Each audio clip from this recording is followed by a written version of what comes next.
And you know that our spiritual health is much like our physical health.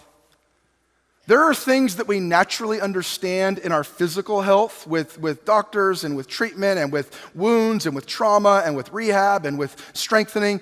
We understand all this naturally in our physical lives that we don't often apply and understand in very parallel, similar ways in our spiritual lives. Jesus used physical analogies all the time for the spiritual life. You must be born again. He used these things that we understand in the physical realm to apply to spiritual truths.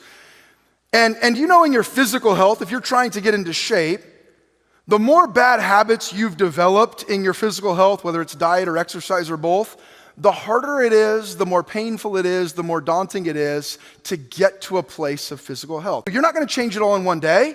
You're not going to change it all in 1 week. You're not going to change it all in 1 month. But what should you do? You stack victorious days.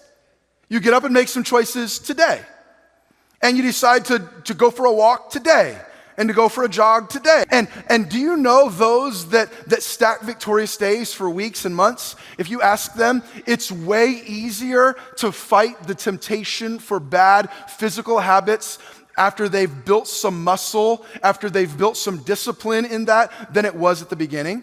What happens? You strengthen your muscle, you strengthen your discipline, you strengthen your habits. The exact same thing is true in your spiritual life.